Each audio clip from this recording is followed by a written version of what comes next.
This is CGTN, China Global Television Network.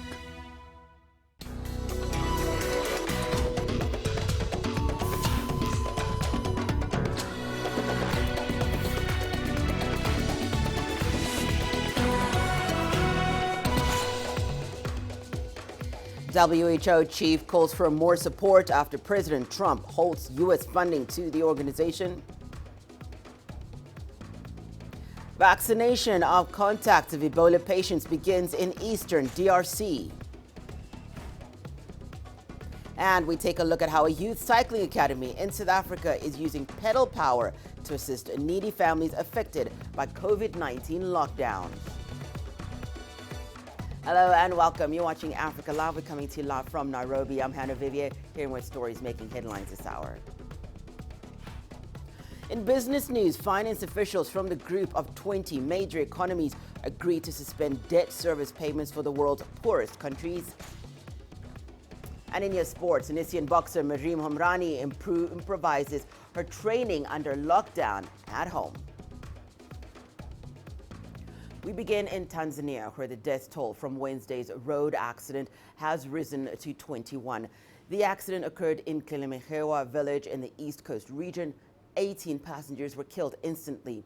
Meanwhile, 12 people are receiving treatment after they sustained serious injuries. President John Magufuli has since called on the country's traffic police and relevant institutions to exercise stricter measures to prevent road accidents. He also urged all motorists to abide by the country's traffic laws. Well, for more details on that story, we're now joined live by CGTN's Daniel Cujo, who is in Dar es Salaam. Daniel, thank you so much for joining us. Just give us an update, Daniel, on this accident and what the response has been, especially with the threat of the coronavirus looming. Hello, thank you very much for having us. Indeed, it is a sad and shocking accident that happened yesterday early morning. We know that it involved a small coaster bus that was heading from a village in which had a head-to-head collision with a lorry that was heading into Dar es Salaam. It happened in an area called Kilimanjaro village in Mkuranga district in one of the regions near Dar es Salaam. 18 people, like you said, died on the spot. 3 others lost their lives while in the hospital, and we have about 12 people still recovering. The injured people are in the Kilimanjaro Health Center getting treatment, but indeed the president has issued his offered his condolences to the families of the deceased. He has asked the Minister for Transport to ensure that the relevant institutions, like you just touched on, the police and the traffic, to make sure that people abide to road safety regulations. And this road towards out of Dar es Salaam to the Pwani region is one of the most busy roads for Tanzania and has been a chronic area for accidents and loss of lives. So now I think the president is coming down hard on these institutions to make sure that these kind of incidences don't keep happening. Daniel, as we know, like many countries across the continent, also across the globe, COVID-19 being a huge issue. Let's talk about what's happening in Tanzania. We saw the numbers of COVID-19 cases jump to 88 as 29 more people tested positive in Tanzania. What is the latest there, Daniel? Thank you. Well, Tanzania has indeed have relatively low cases of the virus as compared to its neighbors. Now, the last couple of weeks, we've seen increases since the first reported case. Now, the reason that Tanzania could have these low numbers and sudden jumps is the fact that most of the initial reports were from imported cases, meaning that once the cases were reported, the government was working hard to track and contain these cases. However, a couple of days ago, the health minister, Umi Mwalimu, announced that now Tanzania has entered the community level of infections, meaning that it's no longer just imported cases. Now it's being transmitted between citizens who have had no international travel history.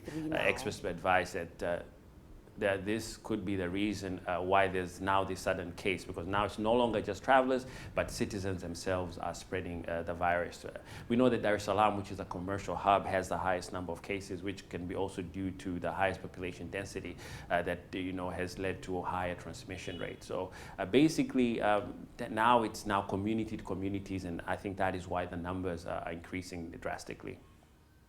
Daniel, speak to us about what officials are saying about social distancing. Do we foresee a scenario where Tanzania might have to impose total lockdowns?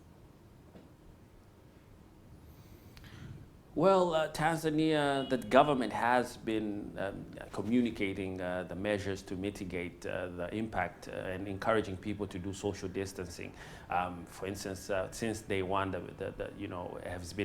government has been insisting that people should wash their hands, should sanitize, and should avoid large crowds. To emphasize this, the government banned school, has closed school for 30 days and extended it yesterday. It has also banned sports. It has also made sure that people who have weddings and anything that involves large gatherings to cancel it. However, regarding lockdowns, the president in his address a couple of days ago during Easter said that Tanzania will not issue a lockdown, and that too many countries, landlocked countries who are neighbors to Tanzania, about 8 countries depend on Tanzania's port, and also some goods from Tanzania's different markets here, like Kariakoo. So if indeed Tanzania closes its borders and does lock down, this could affect millions of people in the region, not just Tanzania. But he emphasized that indeed social distancing should be advised, and people, while continuing to do their day-to-days, should find ways to adapt to a new way of working where it doesn't involve a large crowd. So as it stands, Tanzania's government has said there is no lockdown in the near future, but with the numbers rising now, there could be changes in the coming days, but the government is sure going to communicate that to its people. Thank you so much for that update, Daniel. Daniel Kijo joining us live from Dar es Salaam, Tanzania. Well, let's now get the latest numbers on the COVID-19 pandemic. Worldwide, confirmed cases have surpassed 2 million. Over 137,000 people have died. The U.S. has reported more than 29,000 new cases and 4,000 deaths over the past 24 hours. Total cases there top 639,000. That's about a third of the global total. Meanwhile, more than half of all cases are in Europe, with Spain and Italy the hardest hit. A total of over 180,000 cases have been reported in Spain and over 165,000 in Italy. Well, China says it is very close to full production capacity as the coronavirus situation eases in the country. The director of the Ministry of Industry and Information Technology explained how the government is helping drive industrial output. As of April 14th, the average rate of work resumption is at 99%, while 94% of workers have returned to their jobs. The current overseas situation with the epidemic is spreading rapidly, and some new situations and new problems have affected the resumption of production in the manufacturing industry. Insufficient demand in the international and domestic markets, rising production costs for enterprises, difficulties with capital turnover, and poor international logistics have forced enterprises that have resumed production into production cuts again. We have been following a guiding principle to help enterprises work together to manufacture products. We have taken further measures to address issues regarding the resumption of production and to promote a coordinated resumption of production in the industrial chain. U.S. President Donald Trump says he will provide guidelines on Thursday for reopening the American economy. Jagruti Deve has the details from Washington, D.C. He said that he would be talking to state governors before making the announcement, and that some states could open sooner than others. Some states might even be able to open earlier than the May the 1st deadline. As well as this, the president also talked again about his decision to withdraw World Health Organization funding. He repeated his attacks on the body, claiming its mismanagement of its response to the outbreak was the reason for withdrawing this funding. The president also threatened to adjourn Congress in order to fill vacancies in his administration. And this is quite extraordinary because it's never been done in the history of the United States by a president. And whilst a president has constitutional authority to adjourn Congress, it's only limited circumstances that can happen in. And that is if both the House and the Senate can't agree on a date, on an adjournment date. But they have, in fact, agreed on a date when they are going to be returning. So this is quite an extraordinary thing for the president to have said today. Well, the head of the World Health Organization says he regrets President Donald Trump's decision to withdraw funding for the organization. He's calling on the world to unite and fight the coronavirus pandemic. President Trump has threatened to cut funding, claiming that the WHO has contributed to severely mismanaging and covering up the spread of the virus. The U.S. is the biggest donor to the global health agency. The United States of America has been a long-standing and generous friend to WHO, and we hope it will continue to be so. We regret the decision of the President of the United States to order a hold in funding to the World Health Organization. With support from the people and government of the United States, WHO works to improve the health of many of the world's poorest and most vulnerable people. WHO is reviewing the impact of our work, of any withdrawal of US funding, and will work with our partners to fill any financial gaps we face and to ensure our work continues uninterrupted. COVID-19 does not discriminate between rich nations and poor, large nations and small. It does not discriminate between nationalities, ethnicities, or ideologies. Neither do we. This is a time for all of us to be united in our common struggle against a common threat, a dangerous enemy.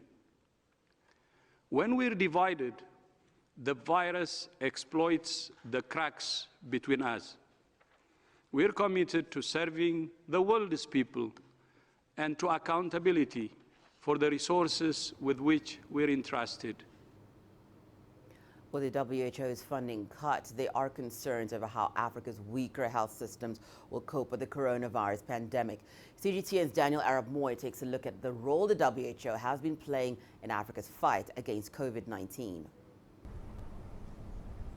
The World Health Organization has been at the forefront of Africa's coronavirus fight. The WHO Africa Regional Office has carried out significant amount of training for healthcare workers in surveillance, case management, and laboratory diagnostics. It has also helped African Union member states to develop national response plans central to their being able to mobilize the resources needed to respond to COVID-19. But the World Health Body has been criticized by US President Donald Trump for acting too slow to sound the alarm about the coronavirus. We're losing lives every minute. My focus is saving lives. We don't do politics in WHO. We don't. We care for the poor. We care for those who are vulnerable. United Nations Secretary General has also described the UN Health Agency, which has led the multilateral response as critical in overcoming the COVID-19 pandemic. Please don't politicize this virus. It exploits the differences you have at the national level. If you want to be exploited, and if you want to have many more body bags, then you do it. If you don't want many more body bags, then you refrain from politicizing it. WHO is currently working with the African Union, the Africa Center for Disease Control and Prevention, and the other UN agencies to support African countries to effectively fight the spread of the virus. The World Health Organization has emphasized unity in the fight against coronavirus, calling on all world leaders to unite and act responsibly for the good of humanity. Daniel Arap Moy, CGTN, Nairobi, Kenya. Meanwhile, health experts have described the U.S. decision as dangerous, one even calling it a crime against humanity. Leaders around the world have blasted the Trump administration's decision to halt US funding to the WHO. The German foreign minister says the WHO was already underfunded and needs investment to develop and distribute COVID-19 tests and vaccines. New Zealand reiterated its support for the organisation, with Prime Minister Jacinda Ardern saying it had been sharing much needed information and advice. In neighbouring Australia, the message was similar. We see the World Health Organisation playing an important role, particularly in our region, and that's important to Australia. China slammed the US decision, saying the current situation was critical. It said a halt in funding would weaken the WHO's ability to deal with the pandemic. All nations, including the United States, will suffer from the impact of the decision, especially the countries whose capabilities are not well developed. France has said it hopes the WHO will be able to continue its work. We fervently hope there is a quick return to normalcy, and that the WHO, which has faced an unprecedented pandemic, as has the rest of the world, can do its work in peace. The European Union has described the move as unjustified. The African Union has said it's deeply regrettable, and the UN Secretary General has called for unity. Meanwhile, the Bill and Melinda Gates Foundation says it will boost its funding to the WHO by $150 million. The director of the foundation's offices in Beijing also commented on the US move. We feel at this moment of global crisis, halting funding for the WHO is very dangerous. No other organization can substitute it. The world needs the WHO now more than ever, so we are very worried about this. Health experts have shone a spotlight on the dangers of the funding freeze. The Lancet Medical Journal's editor-in-chief tweeted that it was a crime against humanity and a betrayal of global solidarity. Media outlets like the New York Times and The Guardian have pointed out that the decision was one way for the Trump administration to deflect blame. But as the death toll from the pandemic continues to grow, the impact on the world, especially those countries most vulnerable, remains to be seen. Nicole Ng, CGTN. Britain continues struggling to fight the coronavirus outbreak as the death toll surpasses 12,000. The country is facing severe economic pressure, with the British Retail Consortium reporting a significant decrease in retail sales in the first 2 weeks of lockdown. Nawir Jabrakal reports from London. Another day, another criticism of the UK's handling of the coronavirus pandemic, and another promise by politicians to sort things out. Officials say all staff and residents at care homes will now be tested for the virus if they show symptoms. It follows weeks of pressure by workers and charities who claimed the virus was causing havoc at more than 2,000 care homes. There's also pressure for the government to clarify whether it'll be extending the current lockdown. The clear message is that it is too early to make changes, and therefore the message to the public watching is that everybody can play their part by staying at home. The streets of the UK remain largely deserted, businesses shut, the economy bleeding. The Independent Office for Budget Responsibility estimates a 3-month lockdown could wipe 35% off the UK's economic growth in the coming quarter. A decision is expected by Thursday on whether to extend the current measures that have been in place since March 23rd. Like many countries, the UK faces a tough trade-off. More damage to the economy and livelihoods, or saving lives. So far, the need to combat the virus is winning, but the longer businesses stay closed, the more likely long-term harm will be. But with the UK nearing its apparent peak in COVID-19 cases, there's almost certainly more lockdown to come. Nawir Jabrakal, CGTN, London. Time now for us to take a short break and return. More news making headlines, including WHO begins vaccinating contacts of Ebola patients in eastern DRC. And the UN's humanitarian agency says border restrictions making it hard to coordinate relief efforts.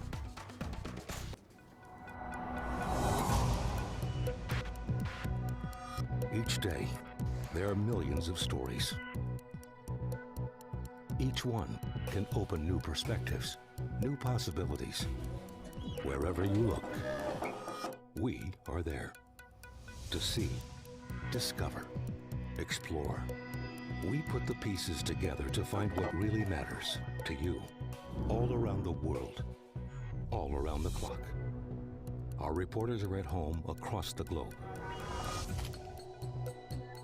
From our headquarters in Beijing and production centers in Washington, Nairobi, and London, China Global Television Network. Stories from across the globe, reaching people across the globe. CGTN. See the difference.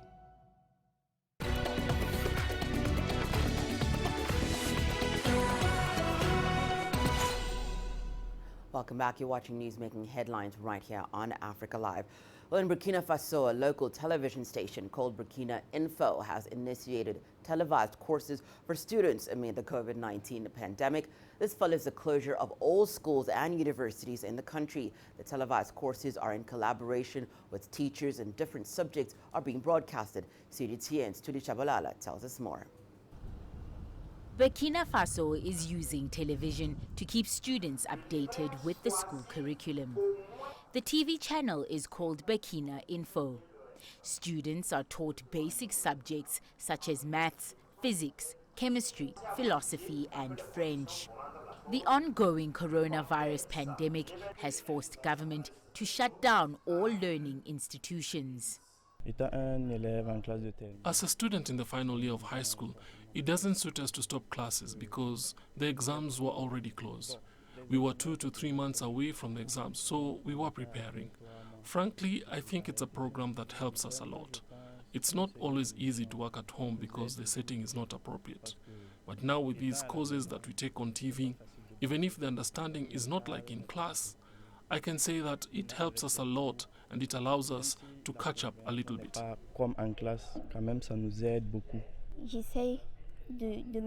I try to stay at home. I don't go out anymore, and I take advantage of this free time to work, study, and also follow classes on TV. I think it's a very interesting show because it helps us a lot. Before the resumption, we try to get up to date while waiting for this disease to disappear. The classes are taught by qualified teachers. They broadcast at least 4 to 5 times a day, and classes last just for 1 hour. In addition to giving the lessons on TV, we try to advise the students. We always recommend that students take the exercises we develop during the show. I think that giving the lessons on TV is not enough. You need a willingness on the part of the student to be able to retain something. The Tele-Education Initiative is a first for Burkina Faso. The initiators are delighted to provide a solution to the country's education during a global pandemic. The media, which has a role of information but also of citizen contribution to the education of the masses, has played their part in initiating such a program which naturally aims at encouraging pupils in examination classes to learn despite the closure of classes. And we think that today most fathers, students, and everyone finds something to gain from what we do. In Burkina Faso, there are more than 5 million pupils in the whole country, so that's a lot of people. And it is a rather important target that should not be neglected in the context of the fight against COVID-19. Schools in Burkina Faso were closed on 16 March. And the resumption of activities has been postponed until the end of April. Tudi Chabalala, CGTN. Uganda says it has reached an understanding with China to provide assistance to Ugandan nationals who have been quarantined in hotels and cannot afford the cost. The Chinese government has also agreed to support Ugandans who have overstayed their visa by extending their permits and providing food and shelter. This aid will last until the current lockdown is lifted. Undocumented Ugandans who have been living in China illegally are also included in the new arrangement. We have also agreed to continue engaging the Chinese government and asked them that because of the lockdown and also because of lack of travel facilities now all over the world, Ugandans should be allowed to stay in China without being harassed and their expenses paid for. So Chinese government is considering all that, and we are pleased with the outcome of our engagement. The World Health Organization says it has begun vaccinating people who came into contact with 2 patients who recently died of Ebola in the east of the Democratic Republic of Congo. The patients tested positive for Ebola after 52 days without any new cases being reported. CGTN's Chris Ochamringa has the details. Health workers in the DRC have scaled up Ebola vaccinations in the eastern city of Beni after the detection of new cases last week. A 26-year-old man and a young girl tested positive for Ebola just days before the country was set to announce the end of the outbreak. Both of them have died, but another patient who contracted the disease is still alive. Health workers are searching for the people who came into contact with them. The team are still doing contact tracing as implementing other activities like infection prevention and control, sensitization, vaccination of contact. I think we are still doing all these activities. The re-emergence of the disease is a big setback to the DRC, which is battling other epidemics like measles, cholera, and COVID-19. But Congolese officials are optimistic about ending the outbreak. What's important right now is that we built our capacity to react quickly to new Ebola cases. The patients who died were buried safely to prevent the disease from spreading. We've identified the people who came into contact with them, and we've started vaccinating them. This outbreak began in August 2018 and has claimed more than 2,200 lives. Healthcare workers have been using 2 vaccines that proved effective in preventing the spread of the disease. But it was the cooperation of community members in the Ebola zones that helped turn the tide. Many people are now voluntarily seeking treatment from medical professionals, unlike in previous outbreaks. The battle to end the resurgence of Ebola cases in eastern DRC comes a day after the World Health Organization announced that the disease still constitutes a public health emergency of international concern. That declaration calls for sufficient global funding and international coordination, but that may be difficult considering that many countries are grappling with COVID-19 cases, and the US president has also announced a suspension of funding to the WHO over its handling of the COVID-19 pandemic. Chris Ochamringa, CGTN, Kinshasa, Democratic Republic of Congo. At least 25 people have been killed as a result of communal clashes in Nigeria's northeastern state of Taraba. Several houses and properties were also destroyed. Here's correspondent Philly Haza with more details from Abuja. The Taraba State Police Public Relations Officer David Misal has confirmed the incident, saying it occurred in the Lao local government area of the state. He says about 100 houses were burnt down and many people injured. The violence was reportedly caused by disagreement over local fishing sites between 2 communities of the Shomo and Jol ethnic groups that depend on fishing as their major source of income. Police say there had been outbreaks of violence between the fishing clans before this latest incident, centered around disputed ownership claims over some of the fishing locations. The government had in the past banned fishing activities in the areas for a period of 10 years, but the communities resumed conflicts as soon as the ban was lifted 2 decades ago. Nigeria has a history of dealing with insecurity challenges, including communal clashes, kidnapping and banditry. The State Commissioner of Police, Ahmed Azare, says patrol teams have been stationed on ground since Monday's incident. The injured are being treated in the hospital and that the situation has been brought under control. Phil Ihaza, CGTN, Abuja. UN humanitarian agency OCHA says strict coronavirus measures are making it tough for seamless relief operations in Ethiopia. Aid agencies are now working with governments to establish mechanisms that will help them operate with more flexibility. CGTN's Kleto Wanjohi reports from Addis Ababa. At Ethiopian camps for internally displaced people, keeping a safe distance is a challenge. Many people sleep in groups or in crowded communal halls. Regional health authorities in those areas are concerned, but they say resources and capacity shortages make it difficult to keep people apart. The COVID-19 outbreak is also making it harder to get aid to those who need it. As many countries introduce lockdowns, humanitarian agencies say they need greater ease of movement. We've stopped a lot of the community activities so that we don't have large groups. But at the same time, we have trucks with food, we have trucks with medical supplies, we have trucks with other materials that will be life-saving and life-sustaining over time. And so the idea is to allow our trucks to continue to move across borders, as it were, from one region to another. The agencies are being forced to readjust operations. Doing food distributions as quickly as possible, as safely as possible, having to do more distributions in more separated locations so as to maintain social distancing and all the other parameters that limit risk to the people we serve as well as to our staff. On top of humanitarian difficulties, there is a new concern. The UN is worried about a rise in unexpected returnees to Ethiopia without prior health screenings. So far, over 5,000 have returned since the start of the outbreak, most of them from the Middle East. The International Organization for Migration says close to 2,900 returnees have arrived in Addis Ababa from Saudi Arabia since the enactment of a quarantine. They expect an average of 250 repatriations every day in the coming weeks from the Middle East country. The UN has called for a temporary suspension of flights to give Ethiopian authorities time to safely organize the returns.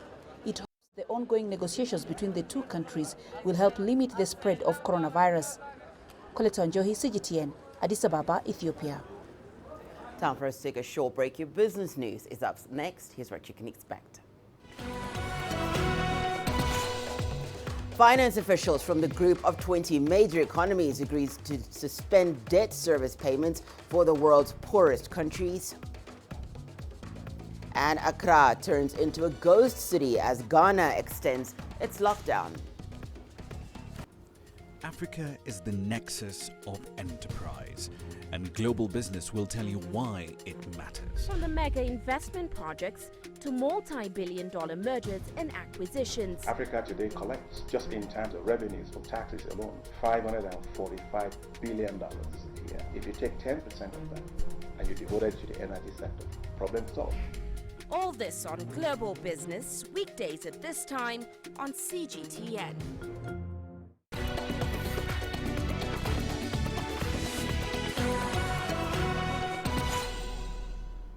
You're watching Africa Live. Time now for your business news. Finance officials from the group of 20 major economies have agreed to suspend debt service payments for the world's poorest countries through the end of the year. The Wednesday move was quickly matched by a group of hundreds of private creditors. The announcement followed a video conference meeting of finance ministers and central bank governors hosted in Saudi Arabia, which is hosting the G20 meetings this year.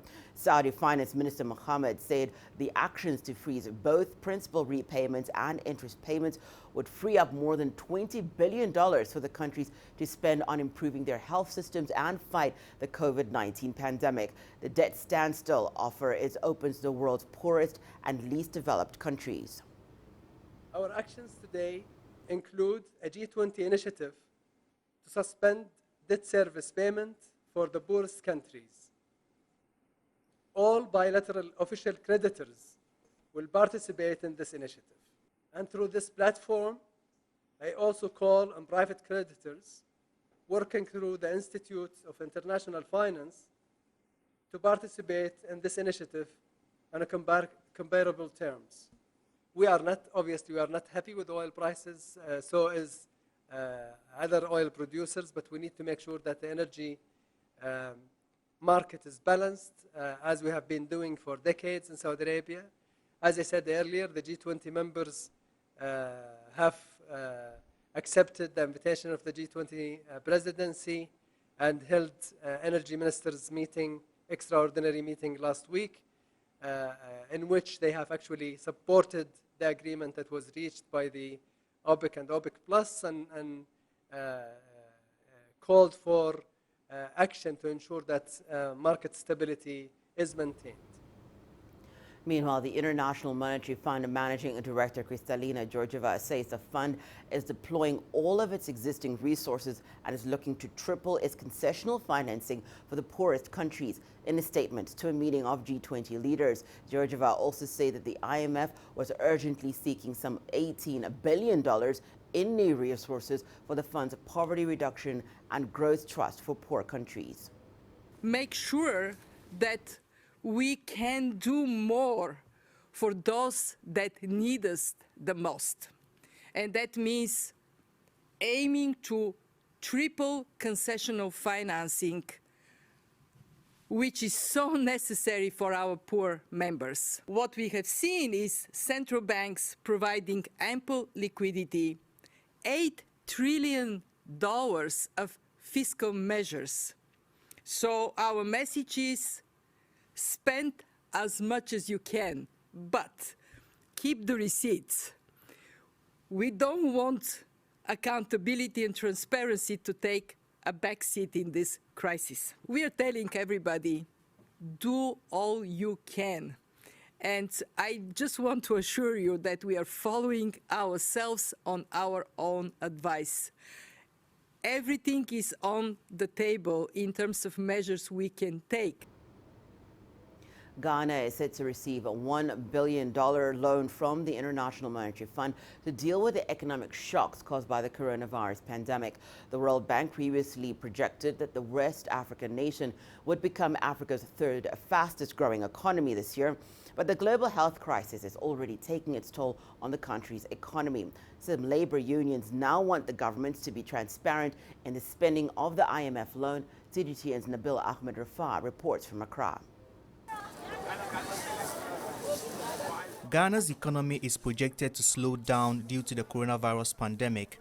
Businesses have suspended operations and economic activity has almost ground to a halt, with parts of the country in lockdown.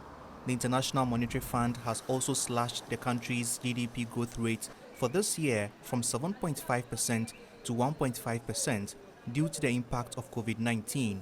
Labor unions want the government to protect jobs that could be lost due to the pandemic. The employers who have kept recruiting, who have managed the unemployment debt stock in this country to the barest minimum that they can, they must quickly be supported. Then they will be able to stand on their feet when this COVID-19 is over, and they'll be in a position to have the capacity to engage all employees that they were engaging before, or even have the joy to engage more. The government has secured a $1 billion loan from the International Monetary Fund to help the country fight COVID-19 and reduce its impact on the economy. The government says the fund will be used to address urgent financing needs in the health sector as well as some social interventions. Government should first of all draw a program as to how these monies are going to be dispensed. They must make it as public as possible, that everybody can appreciate what is actually happening. Ghana secured a nearly $1 billion IMF bailout in 2015 to restore its economy, exiting the program in 2019. Ghana's budget deficit is projected at 4.7% of GDP this year, but economists expect the deficit to widen because of lower revenues due to the coronavirus pandemic. With the government securing the IMF loan, the country's debt stock is also expected to rise. Nabil Ahmed Rufai, CGTN, Accra, Ghana. Well, staying in Ghana, the country has extended an initial 2-week lockdown as the number of COVID-19 cases continues to rise. Aerial views from one of Accra's avid drone pilots reveal deserted streets and empty markets. On the ground, checkpoints sprinkled all over the city are manned by security personnel, and only essential commuters can be seen. A drive through Kwame Nkrumah Circle. This is where all major transport businesses are located. It is the second busiest place in the city, but now it's empty. Ghana is one of the few countries in West Africa that have imposed a total lockdown in the fight against the spread of the novel coronavirus. The capital's normally busy streets are deserted, with only police checking papers of the essential staff who are exempt from the lockdown. The virus was slow to reach African countries, but cases are rising fast. As at April 16th, CDC figures show that Africa has over 17,000 cases and more than 900 have died from COVID-19. Ghana has confirmed 641 cases, having tested more than 27,000 people. During the last 2 weeks of the lockdown, the government has introduced several measures including enhanced surveillance, contact tracing, social distancing and public awareness campaigns. The government also started producing more than 3 million masks and personal protective equipment after calling on 5 garment companies whose workforce has come out of lockdown to mass produce the suits. Beryl Oro, CGTN. We move to South Africa now, where residents from Manenberg, Cape Town's poorest suburb, broke into shops and started looting food supplies. Mobile phone footage taken on Tuesday shows a group of people running in and out of a supermarket, carrying baskets and tossing food into trolleys before escaping the scene. In Johannesburg, overcrowded Alexandra Township residents gathered outside a school waiting for food parcels that never arrived. This resulted in chaos. The police later dispersed the crowds. The country is in its third week of lockdown to halt the spread of the coronavirus. It has the most confirmed coronavirus cases in sub-Saharan Africa, with just over 2,500 people, with the number expected to rise as more tests are being conducted in far-flung rural areas and overcrowded informal settlements. The country has recorded 34 deaths so far. Rent prices in New York are known to be extremely high. Over the past few months, the coronavirus pandemic's grip on the city has made renting even harder. With work drying up due to the lockdown, coronavirus has thrown the living situation of countless tenants into upheaval. While the state has issued a moratorium on evictions, landlords are wondering how to meet their mortgage commitments. Here is Karina Cooper with more. 6 months ago, Henry True moved from Chicago to New York to pursue a career as a musician. To make money, he's been working as a freelance set hand for trade shows and commercials. But those jobs have completely dried up. The rent is due, but he can't pay it. It became a matter of, am I going to pay this rent amount? Or, am I going to just hold on to it and basically use that to just slowly buy necessary items like, groceries and stuff like that. Many Americans are asking themselves the same question. Over the past few weeks, a record number of unemployment claims have been filed in the United States, and many are struggling to pay the rent. The problem is particularly acute in high-cost cities like New York, where it is estimated 40% of the population won't be able to pay their April rent. The state has enacted a 90-day moratorium on evictions, but the worry is what happens after that. Eventually, if nothing is done for these tenants with rent, and these tenants are unable to afford the rent in the future, eventually the outcome would be these tenants would get evicted. A bill is being considered in New York that would give tenants suffering under COVID-19 an exemption from having to pay rent for 90 days. It would also provide mortgage relief for affected landlords. Property owner Charles Sheldon estimates 30% of his tenants in the state of New Mexico will not be able to pay rent. He says he's willing to negotiate with them, but with $150,000 a month in mortgage payments, there can't be relief for tenants without relief for property owners. The income that comes in is what we end up paying our employees with, what we pay our mortgages with, and what we pay folks to maintain their structures while they're living in them. And you even have more demand now because you're in there 24/7. The fear right now is that joblessness will eventually cause the U.S. housing market to collapse, adding to an already disastrous economic outlook. Karina Huber, CGTN, New York. The global COVID-19 pandemic is brutalizing retailers and straining the world's healthcare systems, but it's proven to be a boon for the video gaming industry. Interest in watching other people play video games has soared, boosted by a conspicuous lack of professional sporting events, as CGTN's Yang Xingxi now reports. Self-isolating and need exercise, technology's got you covered. This is one of the best-selling games so far this year.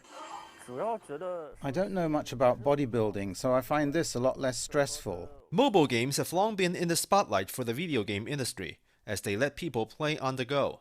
But since the pandemic, game consoles have seen a surge in popularity, said sellers. Sales have been amazing because everybody's been staying at home and needs to play games. This year, sales have more than tripled since last year. Similar things are happening all over the world. According to European trade body ISFE, sales of game consoles, including Microsoft's Xbox, Sony's PlayStation 4, and Nintendo Switch, went up 155% across 42 countries in Europe, the Middle East, and Africa from March the 16th to the 22nd. But the pandemic is also hitting supplies. For example, Japan's Nintendo this month announced a temporary sales halt on its console Switch in Japan. So prices are rising quickly. For example, the Ring Fit accessory has gone up from just over 700 yuan to nearly 2,000 yuan now. If action's not for you, you can always find a sit-down game. As many believe indoor lifestyles are going to be the trend for a while, the screen and the controller will likely remain some people's best friend in this period. Yang Chengxi, CGTN, Shanghai. More news when we return, including a youth cycling academy in South Africa uses pedal power to assist needy families as the country grapples with the spread of the COVID-19. Join us in Global Business and see Africa through our eyes. The greatest journeys, the greatest sights, the greatest adventures. Here in Panata, this weir allows the locals to walk on water. We're far more than just TV news. We're your passport to the wonders of Africa. To bring you stories of struggle, survival and hope.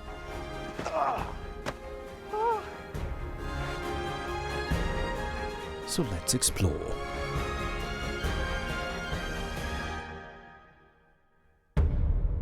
CGTN. See the difference.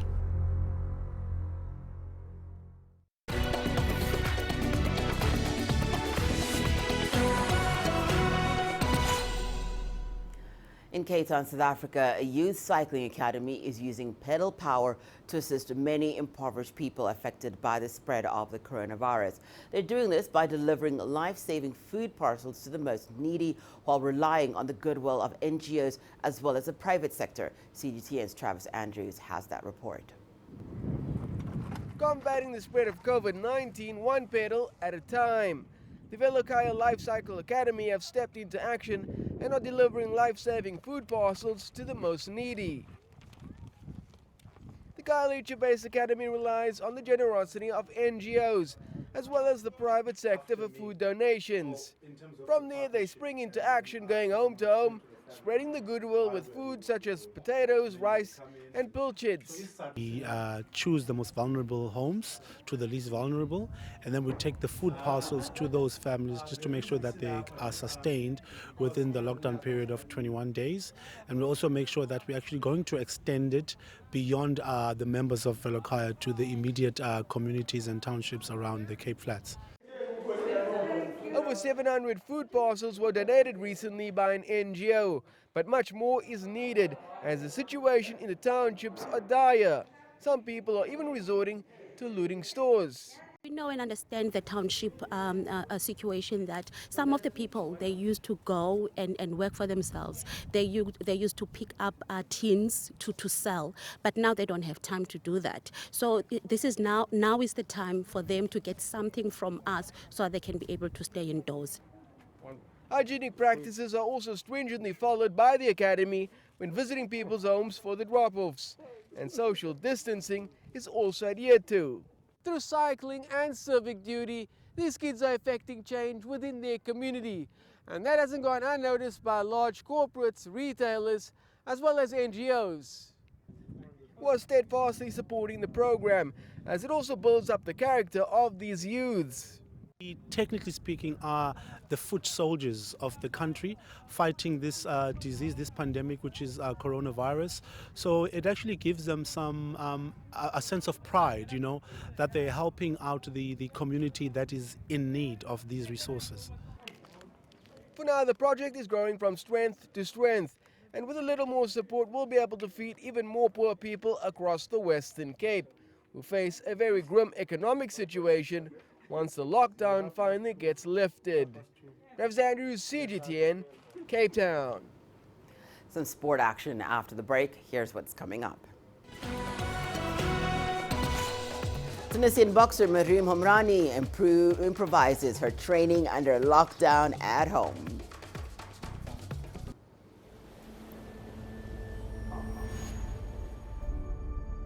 How would you create your legend?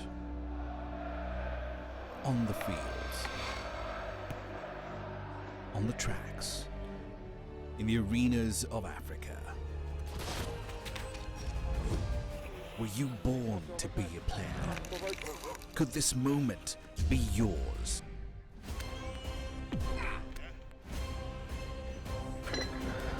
Sports Scene.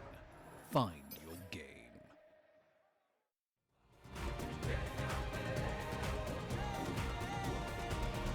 Africa Live. Find your voice.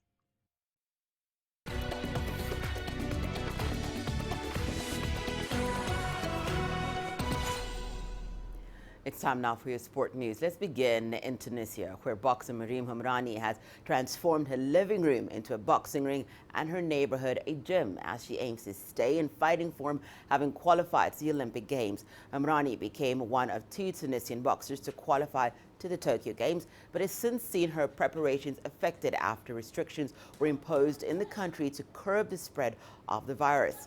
Instead, the 29-year-old is forging on with her training several times a day with her husband, Imad Zayani, who is incidentally also her coach. The pair can often be found running through their neighborhood or using weights and pulleys to train with. The Tokyo Games, which were originally scheduled for July this year, have been postponed to 2021 due to the COVID-19 pandemic.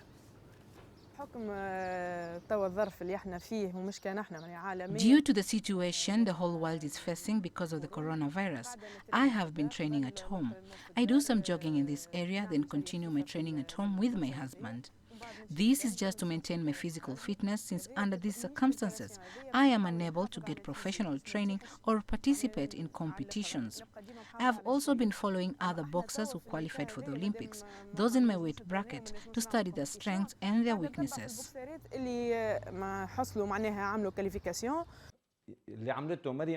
What Mariam achieved was miraculous, truly miraculous. It's impossible for anyone to qualify for the Olympics with the limited resources that were available to Mariam.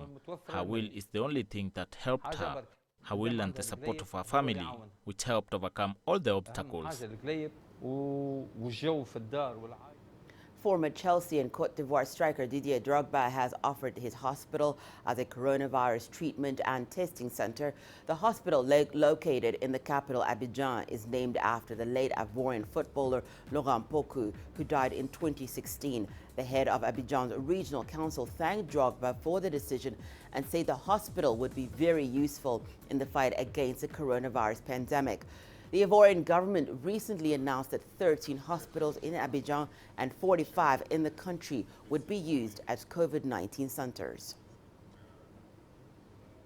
Turning to Germany now, where the government there has announced that the large-scale public events such as football matches will remain banned until August 31st due to the coronavirus crisis. But there is a chance that the Bundesliga could resume behind closed doors. The German top flight is currently suspended until April the 30th, though most teams have resumed training in small groups last week.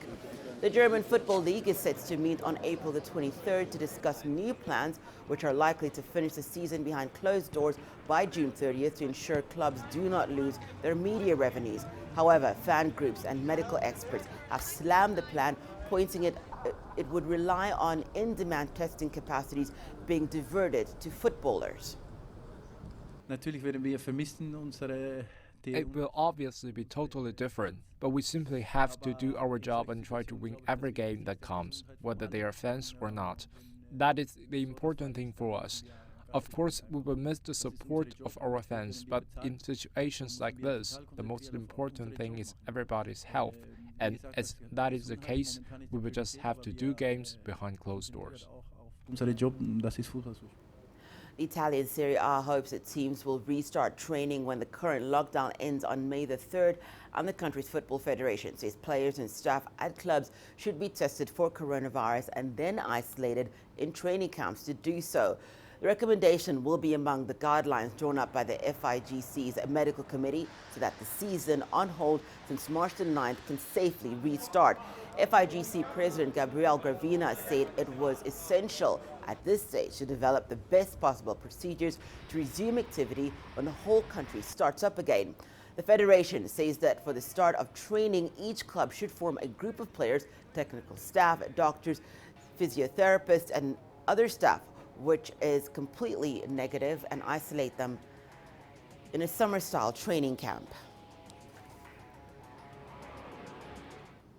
Well, over in Italy, Juventus have announced that defender Daniele Rugani and midfielder Blaise Matuidi have both made full recoveries from the coronavirus. Rugani tested positive on March the 12th, with Matuidi following just under a week later. The Italian champions announced that both players underwent swab tests for the virus that have come back negative. In a status, Juventus said that following the double check with diagnostic tests as per protocol, both players had recovered and were no longer subject to home isolation. The Italian Serie A has been suspended since March the 9th, and players from several clubs have tested positive for the virus. There are 12 match days still to play, plus several outstanding matches. Well, moving on to motorsport now. 2016 Formula One champion Nico Rosberg believes that should only 8 races of the season be manageable, that they should be double headers to get 16 races completed this year. The German believes Formula One needs at least 14 races and ideally 16 in order to have a competitive championship once the season resumes following the coronavirus pandemic. Regulation-wise, I believe it says that it needs to be more than 8 races. But 8 would be really, that's not a lot. So I would love to see, if it is 8 race weekends, that I would love to see 8 double headers at the very least, so that we get 16 races. Because statistically, of course, the less races you have, the more likely it is that an outsider is going to be world champion. If the favorite like Lewis Hamilton has a stroke of bad luck, that really could flip things around, which is not great, because for a championship you want to take away luck as much as possible. So you want to have it as wide and as big as possible. So 8 double headers I think might be enough, and if not, maybe 14 to 15 single races would be great. The Tour de France has been postponed from July to end of August due to the novel coronavirus pandemic. The International Cycling Union made the decision after French President Emmanuel Macron said on Monday that no public event would take place in the country until mid-July as part of measures to contain the coronavirus outbreak. COVID-19 has infected over 2 million people worldwide. The Tour de France was due to be held from June the 27th to July 19th. Italy's Giro and Spain's Vuelta have also been rescheduled, but the men's road race at the World Championships in September has not been affected. The decision drew immediate reaction from some top contenders. Yeah, definitely would jump at the chance to do that. Obviously, it's not ideal for races that sort of are around that time, but at the same time, the Tour kind of represents cycling really, and if that can go ahead, I think that would be a huge success for the sport. You know, I think for all the teams, for the riders, it'd be really good. So yeah, hopefully that can still happen. Well, that's it for this edition of Africa Live. Remember that you can send your feedback to the contacts on the screen and follow us on digital media platforms. From me, Hannah Viviers, and the rest of the Africa Live team, thank you so much for watching. We'll see you again next time.